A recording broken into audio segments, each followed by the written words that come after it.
유연체 정치 시선 유연하게 삐딱하게.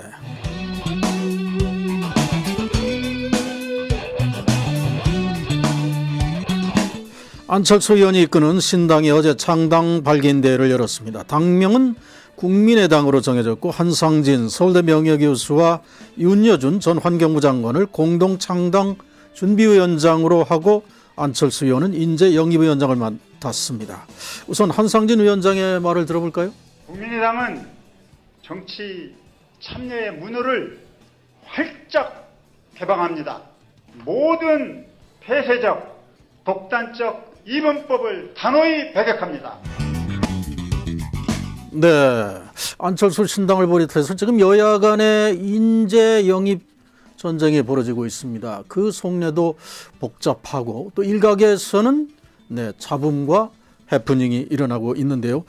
자세한 내용을 이종훈 평론가와 함께 알아보겠습니다. 박사님 안녕하십니까? 네, 안녕하세요. 네, 자 우선 국민의당 창당 발기인대회를 했는데 안철수 의원이 인재영입위원장이네요. 당 대표가 아니라. 어떤 의미가 있는 겁니까? 네, 안철수 당이라고 하는 그 얘기를 안 듣도록 하겠다라고 얘기하지 않았습니까? 네. 조금 전에 이제 한상진 그 위원장 그 말씀도 나왔습니다만 어찌됐건 이제 문호를 개방한 상태로 이제 가겠다. 그러니까 좀 더 개방적으로 가려면 이 특정 개인의 정당이다라고 하는 이미지를 주는 것이 불리하다라는 생각을 좀 하고 있는 거고요. 네. 그 반면에 이제 그 다른 두 당에 비해서 지금 국민의당 같은 경우에는 새로 신설되는 정당이기 때문에 인재 영입이 그만큼 더 중요하다라고 판단을 내리고 오히려 이제 안철수 의원이 그 역할을 맡는 그런 식으로 역할 배분이 된 것 같습니다. 네. 지금 한상진 위원장의 말대로 정치 참여의 문호를 활짝 열겠다. 이 말을 들으면 안철수 신당이 새정치보다는 세력화에 지금 쏠리고 있다. 이런 비판과 연결이 될 수도 있는 것 같은데 네. 지금까지 안철수 의원의 주장했던 결과는 좀 다른 방향이 아닌가 싶어요. 그러면 이제 동교동계도 다 돌아라. 박지원 의원도 다 받겠다. 뭐 이런 뜻입니까? 그런 의미도 있다고는 봅니다. 그러니까 궁극적으로는 이제 다 이제 하나로 합쳐야 된다라는 생각. 그러니까 지금 더불어민주당의 문재인 대표와 친노계를 제외하고 나머지 사람들은 다 모이세요라는 이제 그런 그 신호를 준 그런 측면도 있고요. 네.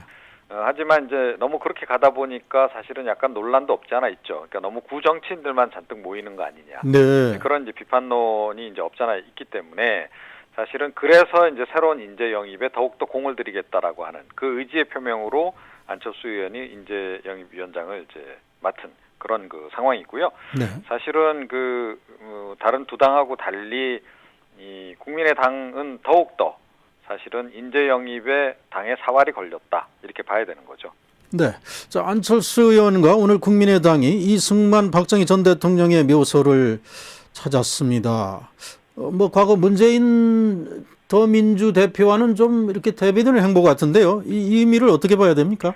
예, 문재인 대표도 전당대회 직후, 그러니까 대표가 되고 난 직후에는 한 차례 갔었죠. 네. 그 이후에 이제 당내에서 그 친노 강경파들이 좀 비판론도 나오기도 했고, 네. 대표적으로 정청래 최고 같은 경우에는 상당히 좀 그 막말성 그런 발언까지 내놓지 않았습니까? 네. 그런 것을 좀 의식한 그런 그 행보라고 봅니다. 그래서 그 이후에 사실은 이제 추가로 올해 같은 경우에 1월 1일 같은 때 사실은 갈 수도 있었는데 이제 안 갔단 말이죠. 네. 그 반면에 이제 안철수 의원은 이제 오늘 이제 그 두 분 묘소를 이제 방문을 했는데 이것이 갖는 의미는 역시 이런 그 일종의 참배 정치를 통해서 그 중도 지역 내지는 그 보수 지형에 있는 그런 지지 세력도 일부 좀 확보를 하겠다. 그런 의지를 표명한 것으로 이렇게 봐야 되겠습니다. 네.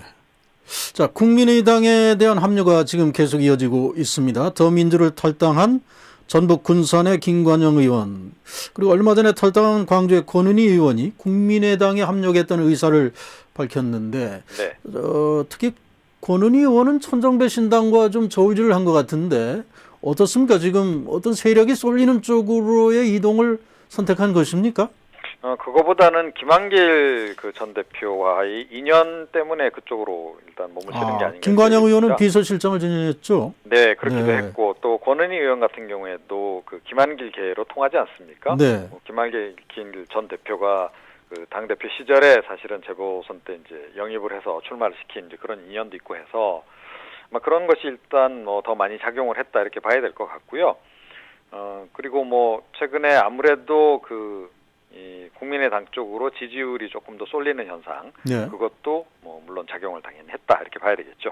자, 내일은 권노갑 고문을 포함한 이 동교동계 인사들이 이 대거 탈당을 하고 주성용 의원, 호남을 대표하는 최고위원이죠. 네. 13일에 탈당할 것으로 알려지고 있는데 이렇게 되면 어떻습니까? 호남 측의 탈당, 호남 쪽에서의 탈당이 거의 점을 찍는 것인가 이때쯤이면? 네, 그렇게 일단 봐야 되는 거죠. 그러니까 동교동계가 어찌됐건 뭐 현역 의원이 지금 많지는 않습니다만, 네. 그럼에도 불구하고 그 호남 민심을 가장 잘 반영하고 있고 또 과거에부터 또 반영해 온 그런 집단이라고 봐야 되지 않겠습니까? 네.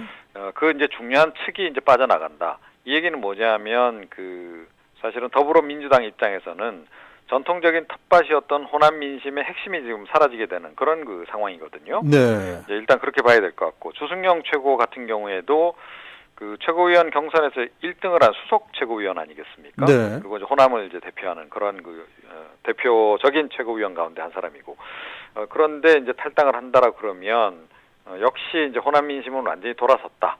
그걸 이제 상징적으로 보여주는 그런 그 탈당이다 이렇게 봐야 되겠습니다. 자, 호남의 축이 무너질 가능성. 자, 여기에 이제 박지원 의원이 어떤 선택을 할지도 궁금합니다만은 최종적인 키맨 또는 뭐 키우먼으로 누굽니까? 박영선 네, 예, 전 비대위원장의 거취에 비상한 관심이 쏠리는데요. 네. 자, 어떤 선택을 할 것이고 이 선택이 왜 이렇게 중요한 겁니까? 그러니까 박지원 전 그 원내대표의 선택도 굉장히 중요하죠. 네. 사실은 전당대회 때 문재인 대표하고 1, 2위를 겨뤘고 또 뭐 거의 간발의 차이로 사실은 2위를 한 그런 그 인물 아니겠습니까? 네네. 그래서 이제 이게 박지원 전 원내대표 탈당도 호남 민심의 이반을 이제 상징적으로 보여주는 그 가운데서 굉장히 중요한 그런 인물이 이제 되는 거고요. 박영선 전 원내대표 같은 경우에는 수도권을 상징하는 그런 그 중요한 중진 의원이란 말입니다. 네. 그런데다가 최근에 이제 박영선 전 원내대표가 또 그 관심을 끄는 이유는 정운찬 전 총리하고 계속 행보를 지금 같이 하고 있잖아요. 이상돈 교수하고도 교수도 같이 하고요. 마찬가지고요. 네. 그런데 이제 정운찬 전 그 총리 같은 경우에는 더불어민주당에서도 사실은 끌어오고 싶은 인물이고 또 그 국민의당에서도 끌어오고 싶은 인물이고 좀 그렇지 않습니까? 네. 그런데 만약에 그 박영선 전 원내대표가 국민의당으로 몸을 실었다라고 전제를 한다면 정운찬 전 총리도 함께 움직일 가능성이 높은 거죠. 네. 이렇게 되면 더불어민주당으로서는 사실은 이제 충청권도 좀 위험해지는 그런 그 상황으로까지 이제 갈 수 있는 겁니다. 그래서 수도권과 충청권을 이제 다 함께 움직이게 할 수 있는 그런 그 키 우먼이다 이렇게 봐야 되겠습니다. 그렇군요. 자, 이런 위기감 속에서 그래도 호남을 일으켜 세우려는 문재인 대표의 안간힘. 그래서 1박 2일로 광주행을 예정했다가 이걸 또 포기를 했네요. 이것이 또 논란이 되고 있지 않습니까? 네, 그렇습니다. 이제 강기정 의원이 이제 좀 반대를 했다, 뭐 이런 얘기도 좀 나오고 있고 그런데요. 그러니까 뭔가 이렇게 결단을 내린 그런 모습을 보이거나 아니면 그 선대위 구성이라도 좀 해놓고 오더라도 와야 좀 환영을 받지 안 그러면 환영을 못 받는다라는 얘기를 했단 말입니다. 네. 그런데 이 강기정 의원이 한 발언 가운데서 그 사실은 눈길을 끄는 것이 뭔가 결단을 내리거나라는 얘기를 했다라는 거예요. 이 얘기는 뭐냐면 문재인 대표 사퇴를 얘기하는 거 아니겠습니까? 네. 그래서 사실은 강기정 의원까지 이런 얘기를 할 정도면 호남 민심이 어느 정도에 와 있는가 하는 걸 이제 잘 보여주는 거고요. 이게 텃밭이자 사실은 친정인데요. 그러니까 문재인 대표나 그 더불어민주당 입장에서는 그런 거 아니겠습니까? 네. 그런데 그 친정 내지는 텃밭조차도 지금 마음 놓고 못 가는 상황. 그런 상황까지 이제 온 게 지금 현재 그 더불어민주당의 현실이다 이렇게 봐야 될 것 같습니다.